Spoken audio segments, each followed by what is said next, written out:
नमस्कार, disclosure with Vinod में आपका स्वागत है। और आज हमारे साथ डिस्क्लोज करेंगे डॉक्टर विजय सागर धीमान, रिटायर्ड ब्रिगेडियर हैं। वेडी साहब का स्वागत है। और थैंक यू वेरी मच। बड़ी बात यह है कि आज नवाज शरीफ ने माना है, तस्लीम किया है कि लाहौर घोषणा पत्र को हमने वायलेट किया था।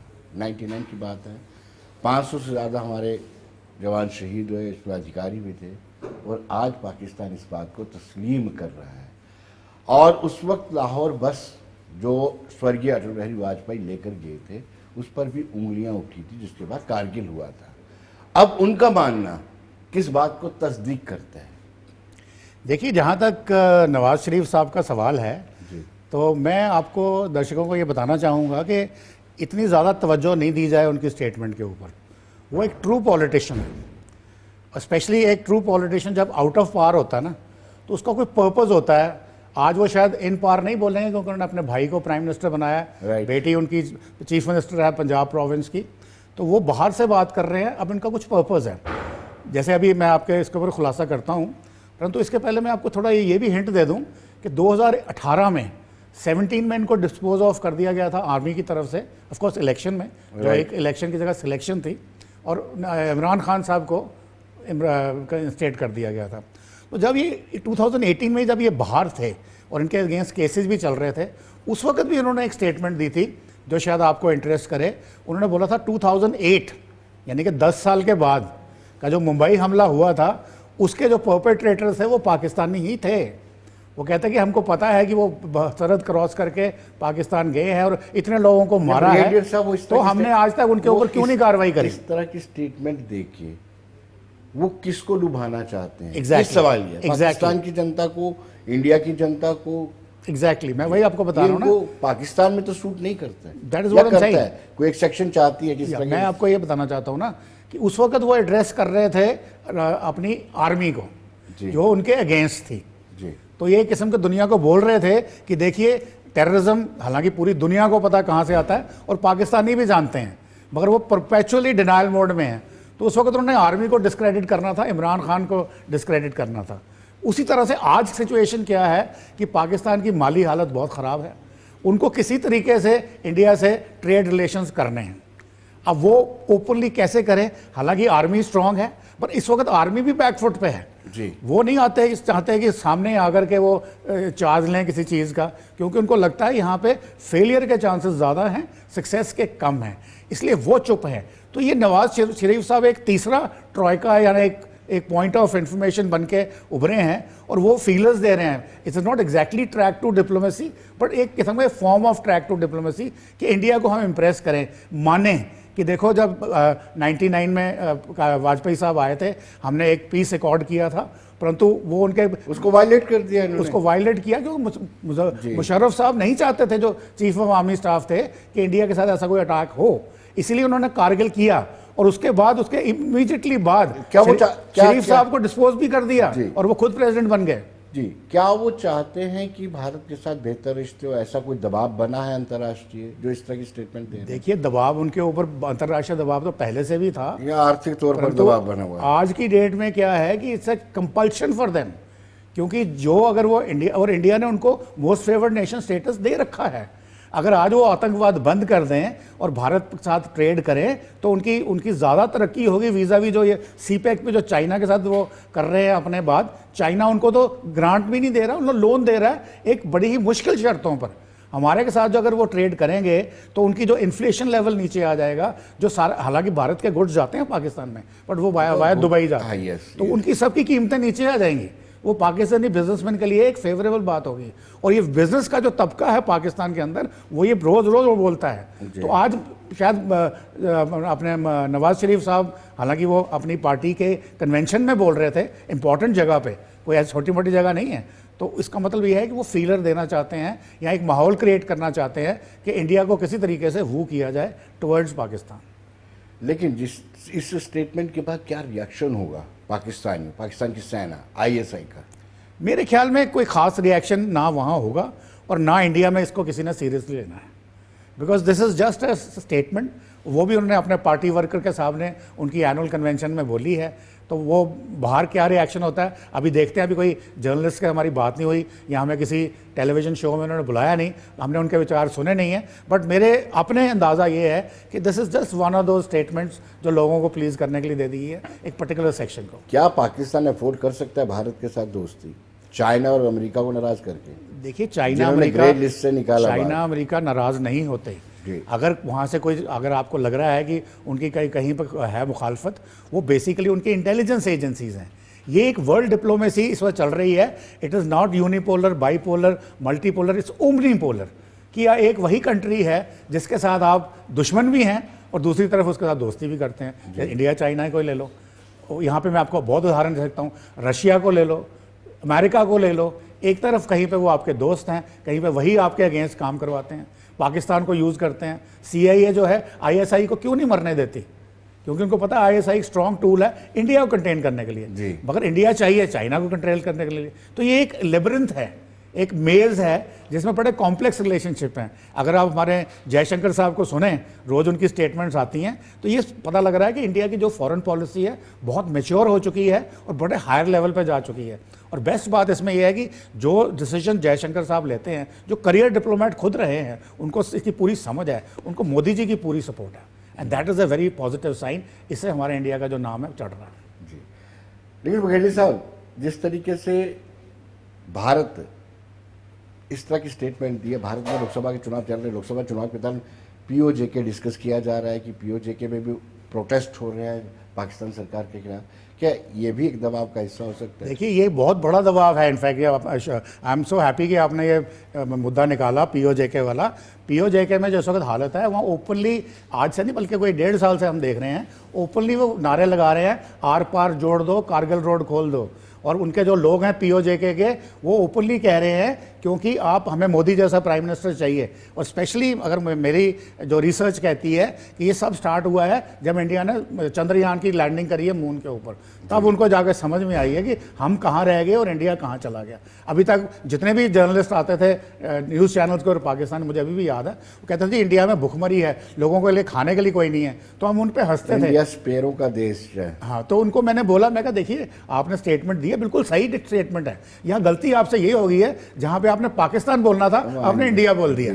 तो इस किस्म की जो सिचुएशन है, this merits lot of advantage for Pakistanis अगर वो इसको कर सकें। आर पार खुल सकता है, इज इट पॉसिबल? देखिए, मैं अगर as a military point of view नहीं खुलना चाहिए, क्योंकि इसका मिसयूज होता है। जैसे अभी आर पार का एग्जाम्पल देता हूँ, जम्मू में ही है ये। अब ये मुस्लिम की बात नहीं कर रहा मैं, हम वैसे भी मुस्लिम बैशिंग करते हैं टेररिज्म के ऊपर। जम्मू का एक डोगरा है, आम एक्सपोर्ट करता था। अब वो क्या करता था, उन दिनों हमारा वो बॉर्डर खुले हुए थे, कमान बॉर्डर वगैरह, यहाँ से ट्रक जाते थे आमों के, पाकिस्तान में अलाउड था।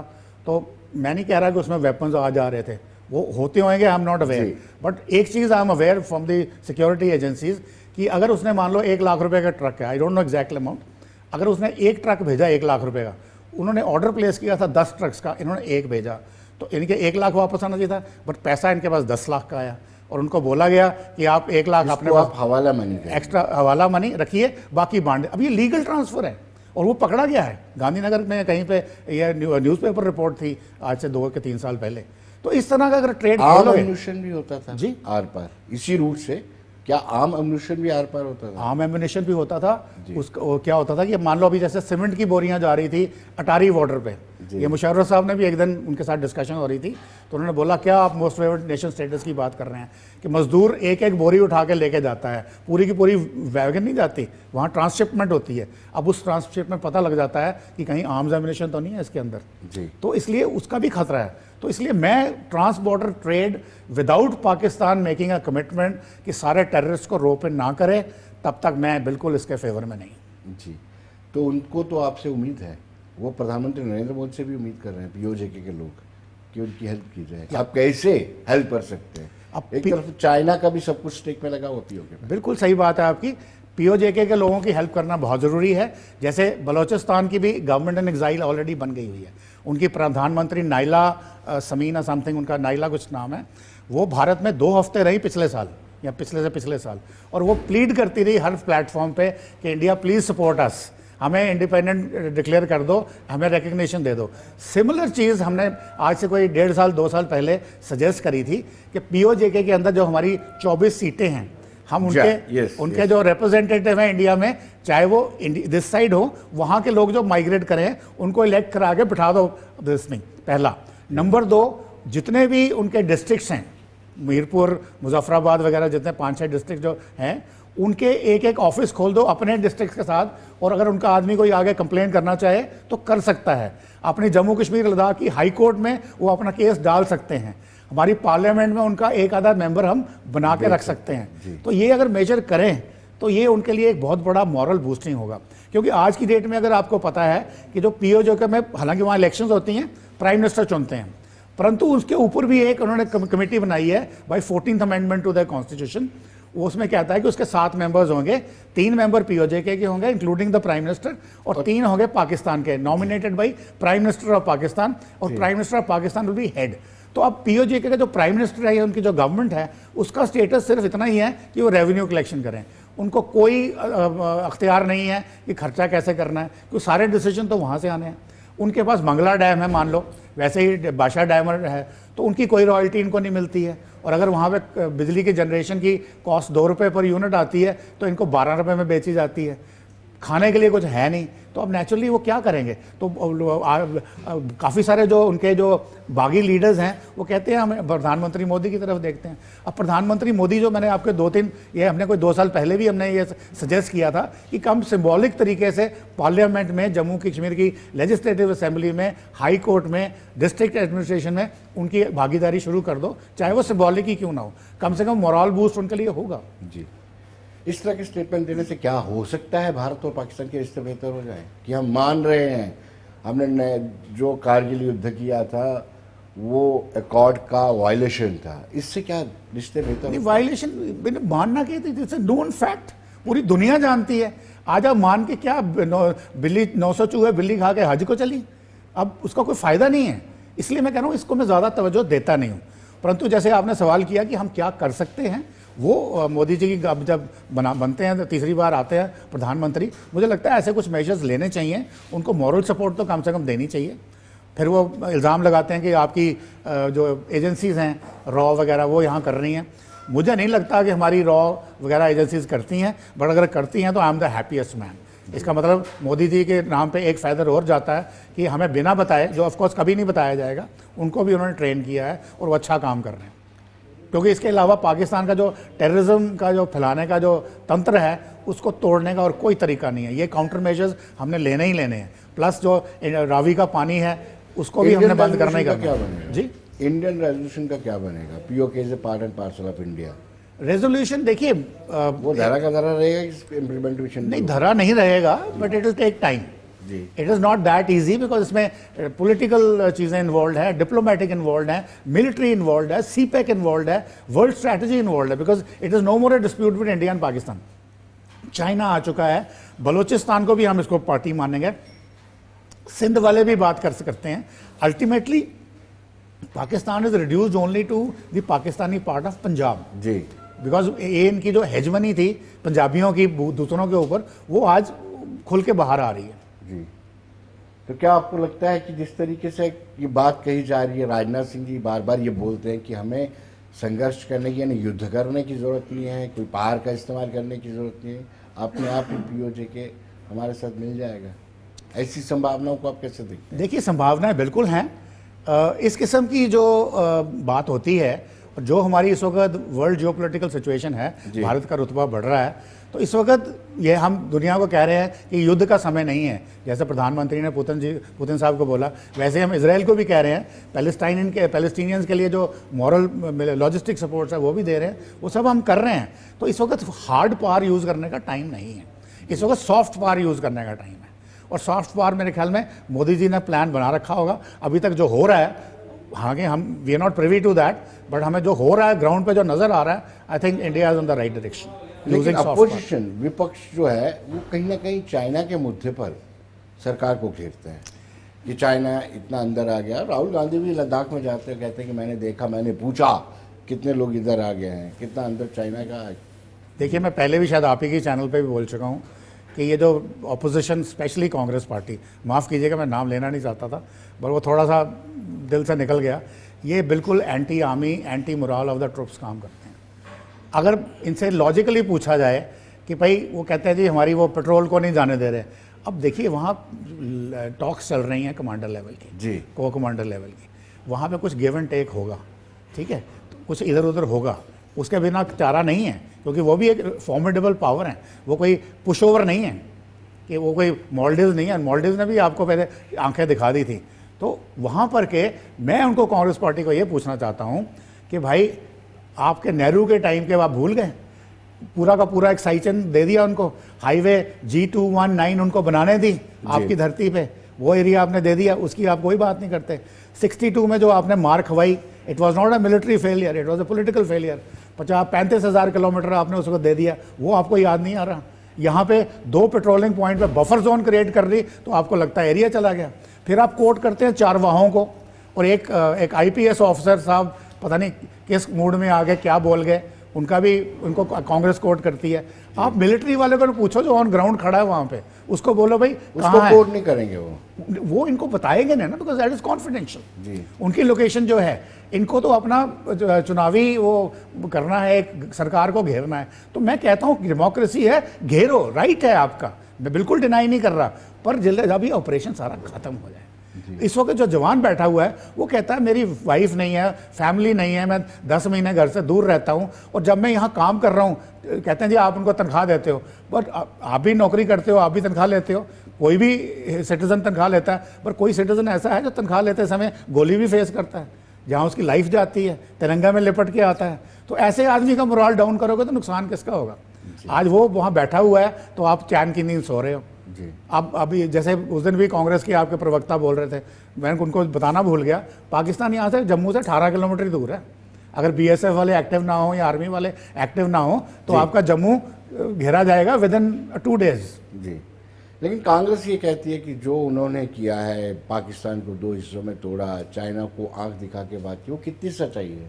नहीं देखिए, चाइना को इंदिरा गांधी ने जो किया, I mean great regards for her, and Pakistan को 2 हिस्सों में किया। पाकिस्तान को 2 हिस्सों में किया। तो ये कहना कि वो सिर्फ इंदिरा गांधी ने किया, दैट इज ऑल्सो रॉन्ग। ये बार बार कहते हैं। अगर जनरल सगत सिंह ने वो हुक्म अदूली नहीं की होती, ऑर्डर्स डिसोबे नहीं किए होते, तो आज आप बांग्लादेश सेफ होता, ईस्ट पाकिस्तान ही होता जी, उसको आप तो याद भी नहीं करते। अगर मानिक शाह ने अपना फुट डाउन नहीं किया होता तो भी किया होता। अब कांग्रेस की बात ले लें, कांग्रेस के मनमोहन सिंह ने 2008 में, मेरा ईयर गलत हो सकता है, सियाचिन को पाकिस्तान देने का फैसला कर लिया था, 100% प्रपोजल अप्रूव्ड। ये तो इट वाज आर्मी चीफ ने फुट डाउन कर दिया, फिर तब वो कंट्रोवर्सी जब लीक हो गई तब बोला इसको शेल्व कर दो। अब सियाचिन अगर चला जाता है तो आपको पता है क्या इंप्लीकेशन है? जी, सारा का सारा लद्दाख गया, मे बी श्रीनगर भी गया, वैली शायद बच जाए, बाकी एंटायर थिंग इज गॉन। और आपकी वो जो वहाँ पे सत्ता है उस सिल्क रूट के ऊपर, जो जियोस्ट्रेटिक पोजीशन है जो वहाँ पे, दौलत बाग, ओल्डी वोल्डी सब खत्म। तो ये इस किस्म की बातें तो कांग्रेस वाले करते हैं। अब हम खुल के उन पे नहीं आते, अब वो छोटी सी मेमोरी, छोटी सी रिसर्च करते हैं, वो एक बात पकड़ लेते हैं जी हमने लिबरेशन ऑफ बांग्लादेश करी, बट उसके अंदर उसकी इम्प्लीकेशंस भी देखिए ना। वो कहते हैं कि कांग्रेस ने करवाई है, बट आर्मी को वो अपना क्रेडिट नहीं देते। That is what I am saying. Credit चलो मत दो जी, आर्मी को उनसे क्रेडिट चाहिए नहीं, सर्टिफिकेट चाहिए नहीं, पर कम से कम जो जवान उस वक्त खड़ा है गोली के सामने, बम उसके ऊपर बरस रहे हैं, उसका मोरल तो मत डाउन करो यार। बिकॉज आजकल वो जवान पुराना आज से 40-50 साल वाला नहीं है, गांव का भोला भोला आदमी। ये आदमी रोज टीवी देखता है, इंटरनेट देखता है, तो मेरे जैसे कमांडर को पूछता है सर हम किसके लिए अपनी जान दे रहे हैं? इनके लिए। तो कमांडर्स का ऑन द ग्राउंड के पास उनको जवाब देने के लिए कोई नहीं है। एंड माइंड यू, आज के जो जवान हैं, JCOs हैं, they are very learned, they know everything, even young officers they have lot of questions. अगर उनको आप नहीं जवाब दे पाएंगे तो कैसे बोलेंगे लड़ने के लिए? कारगिल में आपने देखा, पहाड़ियों को देख के आज भी बंदा बिलीव नहीं करता कि कोई इस पे चढ़ सकता है, और रस्सियां लगा के चढ़े, और वो भी गोली के अगेंस्ट अपनी जानें दी, पर आपका कंट्री बचाया। अब ऐसे बंदों का मोरल डाउन करने लग पड़ोगे, अपना मुंह नहीं बंद रखोगे, 4 वोट एक्स्ट्रा लेने के लिए आप सारा तबाह कर दोगे, तो फिर मैं क्या बोलूँ आपको? आपकी क्या मेंटालिटी है? बघेल साहब, पाकिस्तान की आर्थिक व्यवस्था पूरी तरह से चरमरा गई है, कोई माने ना माने। या आप भी इस बात को मानते होंगे, तस्दीक करेंगे इस बात को कि नोटबंदी भी इसका एक प्रमुख कारण है? क्या एक नोटबंदी एक विवेकपूर्ण फैसला था जिसने पाकिस्तान की कमर तोड़ी और पाकिस्तान आज इस पोजीशन में पहुंचा है कि अपनी गलतियां कबूल कर रहे हैं कि हमने 1999 में जो घोषणा पत्र था, जो हमारा तय हुआ था हिंदुस्तान के साथ, उसको हमने वायलेट किया? नहीं, देखिए, मैंने पहले भी आपको बताया, रिटरेट कर रहा हूँ कि वो वर्ल्ड नोज ओवर, तो आज वो मान रहे हैं तो कोई बड़ी बात नहीं है। बाकी जहाँ तक आपने नोटबंदी की जो बात करी है, देखिए, पाकिस्तान, इंडिया में हमारी जो नोट छापने की मशीन थी वो ऑक्शन हुई कांग्रेस गवर्नमेंट के दौरान। किसने खरीदा? पाकिस्तानी ने। जो हमारे ये ऑक्शन क्यों की गई जब आपको पता भी है कि नोटबंदी? अब ये सवाल आप कांग्रेस प्रवक्ता से पूछिए। उसके बाद जो पेपर, आपको नहीं लगता कि मेजर ब्लंडर था? एब्सोल्युटली।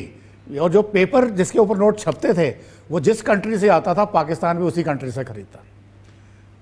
तो ये सब हमारी एजेंसीज क्या करती थी फिर?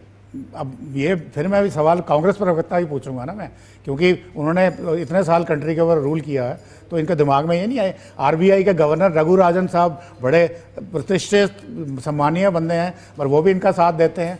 और कई बार तो खैर मैं इकोनॉमिस्ट नहीं हूँ, मेरे को भी समझ में आती है as a logic what is saying is motivated and not correct, because he is a very again, Manmohan Singh sahab भी उतने जब बड़े अर्थशास्त्री हैं।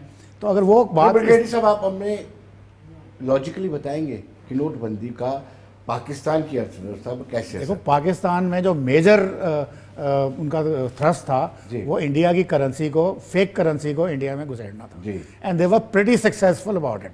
ये अभी मोदी साहब के आने के बाद 370 का ये शुरू से ही चल रहा है, ये शुरू से ही चल रहा है, तकरीबन 1980 से बोल सकते हैं। ये आई थिंक AS दुल्लत साहब जो चीफ थे, उन्होंने भी कहीं पे अपनी किताब में मेंशन किया, मुझे ठीक से याद नहीं आ रहा जी। तो अब वो क्या होता था कि इंडिया की इन्फ्लेशन बढ़ जाती थी, करेंसी नोट्स की सप्लाई ज़्यादा हो जाती थी, तो हमारी जो प्रोग्रेस पे बहुत बढ़ता था, प्राइस राइज ये वो जो है वो सब उससे हो रहा था। अब नोटबंदी के ऊपर जब उन्होंने किया, सबसे पहले तो उन्होंने अपनी प्रिंटिंग प्रेस नहीं चेंज कर ली। जो कागज़ था, आई थिंक मेरे ख्याल में, I am not very sure, इधर it is coming from a secured source या इंडिया खुद मैन्युफैक्चर कर रहा है, उसका ग्रेड ही बदल दिया। जो आप नोट का, आप पुराना कोई नोट देखें, ग्रेड ही बदल दिया उसका। तो जितनी डिनोमिनेशन पहले, अगर आपको याद हो, 10,000 रुपये का भी नोट होता था किसी ज़माने में जी। तो वो पता नहीं, वो जब मैं बचपन में, मुझे याद है, तो उन दिनों वो था, तो 2,000 का नोट उन्होंने बंद करके पाकिस्तान का यानी कि लिटरली कमर तोड़ दी। फिर अभी आप देखो, अभी जब न्यूज़पेपर के ऊपर देखते हैं ये ड्यूरिंग इलेक्शन टाइम, जहाँ पे एजेंसी छापे मार के कैश रिकवर करती हैं, वो ट्रक लोड्स होते हैं, बिकॉज ऑफ डिनोमिनेशन 500 की है। अब ये बड़ी स्पेकुलेशन की जा रही है कि शायद मोदी साहब तीसरी टर्म में आएंगे तो 500 का नोट भी बंद हो जाएगा। तो ये सब जो मेजर्स हैं, वो हालांकि ये आर्गूमेंट्स हैं कि चेंज हो गया, इतना % आया, क्या बंद हुआ टेररिज्म का। डेफिनेटली जो टेररिज्म के लोग थे, जो उनके पास एडिशनल पैसे थे, वो सब के सब खत्म हो गए, and it has affected a lot. Congress की मानसिकता क्या कहती थी, जो बार बार इस वक्त कहते थे जब नोटबंदी हुई थी, कितने लोग कतारों में लग के मर गए, ये कर दिया, वो कर दिया, इसके पीछे का मकसद उनको क्या पता नहीं? मकसद उनका मोदी जी को गिराना है, बट इसके साथ किसी ने आंकड़े भी दिए हैं कि जितने नोट बंदे उस गर्मी में लाइन में मरे, उससे ज़्यादा बंदे फिल्म की टिकट लेने के लिए लाइन में लोग ज़्यादा मरे हैं जी। ये भी किसी ने आंकड़े निकाल के दिए हैं। तो इसलिए इस किस्म का आर्ग्यूमेंट देना मेरे ख्याल में कोई इंटेलेक्चुअल लेवल नहीं है।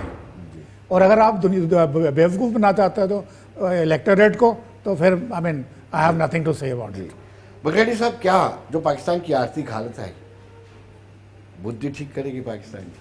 क्या वो आतंकवाद? देखिए, आर्थिक हालत का मैं आपको एक छोटा सा एग्जांपल देता हूँ।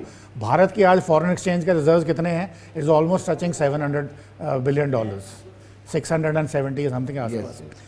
पाकिस्तान लोन मांग रहा है IMF से, कितना मांग रहा है? $1 बिलियन, $3 बिलियन। तो अब सिचुएशन देखो ना, उसको $3 बिलियन की भी नहीं है, और आपके पास कितने हैं जी? तो ये आर्थिक हालत नहीं है तो और क्या है? फिर ऑफ कोर्स कुदरत ने भी, उनके अल्लाह ने भी मार मारी, फ्लड्स जो आ गए। हाँ, तो ये सब चीज़ें जो क्यूमुलेट होती मिसमैनेजमेंट तो थी, क्योंकि पंजाब के जो लोग हैं वो अभी भी जमींदार हैं जी। बड़े बड़े जनरल्स, बड़े बड़े पॉलिटिशियंस, वो हज़ारों एकड़ ज़मीन कंट्रोल करते हैं। तो गरीब आदमी का तो वहाँ कोई चांस ही नहीं, उसको सिर्फ रिलीजियस लाइन पे पकड़ कर रखा हुआ है। कहना था क्या जो उनका आतंकवाद का प्रभाव है, क्या ये जैसे जैसे अर्थव्यवस्था उनकी माली हालत कमजोर होती जा रही है, क्या वो सुधरेंगे? क्या वो बहुत बहुत बढ़िया सवाल आपने किया। क्या वो भारत से बिल्कुल कोई फर्क नहीं पड़ेगा उसके ऊपर, उसकी कल को वो इकोनॉमिकली फेल भी हो जाए तभी जो बंदूक आतंकवाद जो है वो नहीं करेगा। क्यों? क्योंकि आतंकवाद का जो पैसा है वो खैबर पख्तूनवा और अफगानिस्तान बॉर्डर पे जो इलाका है वहाँ पे कैनबीज की खेती होती है और उसकी ड्रग्स बनती हैं, हेरोइन वगैरह, वो पाकिस्तान से चलती हैं, इंडिया में आती हैं, बांग्लादेश से सेंट्रल अपना साउथ ईस्ट एशिया में जाती हैं और वहाँ से पूरी दुनिया में फैलती हैं। 90% of drugs trades is from this money, और ये मनी जो है ये ISI कंट्रोल करती है। ये पाकिस्तान की GDP में नहीं शामिल है, ये पाकिस्तान के बजट में नहीं शामिल है, यार ये ऑलमोस्ट पैरेलल इकोनॉमी है जी। अब ना वो इस पैसे को लेकर के अपनी माली हालत ठीक कर सकते हैं और ना ही इसको नकार सकते हैं। तो वो ISI की कंट्रोल में, आर्मी इस्टेब्लिशमेंट की कंट्रोल में पैसों की कोई कमी नहीं है, वो सब ड्रग्स से आ रहा है। और ड्रग्स, लेकिन यूएसए क्यों मदद करता है? फाइनेंशियल एक्शन टास्क फोर्स को कह के ग्रे लिस्ट से बाहर निकलवा देता है पाकिस्तान को। US के, तो मैं बोल रहा हूँ उनके अपने पर्सनल एम्बिशंस हैं जी। जब उनको यूज करती है। तो क्या पाकिस्तानी जनरल, माली मदद भी करता रहेगा? देखिए पाकिस्तान के एक जनरल हैं, वो आज की बात नहीं, मैं कहता 89 या 90 में वो अल जजीरा के ऊपर गए थे, ISI चीफ थे जी। और उन्होंने बोला था yes American have used us like prostitutes and thrown away. This is a statement by American general. फिर उसको पूछा कि ये जो आप आतंकवाद फैलाते हो, कुड दिस भी, इसको आप कंट्रोल नहीं कर सकते थे, या इसको क्या कहा, आप क्यों आतंकवाद फैलाते हो? तो he says yes I agree what you are saying, things could have been better, और यहाँ पे छोड़ दिया। ये ISI चीफ बोल रहा है, सब एडमिट करते हैं कर क्या रहे हैं, पर वो कश्मीर का मुद्दा जाता ही नहीं उनके दिमाग से। वो साइकी ये है कि अगर वो 10 बंदे बैठ के सोचें, पर 10 में से एक भी कोई कहते ना who will bell the cat, इसलिए वो बोल नहीं सकते जी। बोलना नहीं चाहते कि मैं बोलूंगा तो मैं खत्म हो जाऊंगा। बट हर कोई दिल में हर कोई समझ चुका है कि रियलिटी क्या है। जी प्रकाश साहब, बहुत बहुत शुक्रिया, आप हमारे स्टूडियो में आए, बड़ा अच्छा लगा, आपने बड़े इंफॉर्मेटिव बातचीत हमारे साथ की। धन्यवाद। थैंक यू वेरी मच, बहुत बहुत धन्यवाद आपका। तो दर्शकों बने रहिए देश दुनिया की खबरों के लिए और मुझे दीजिए इजाजत। नमस्कार।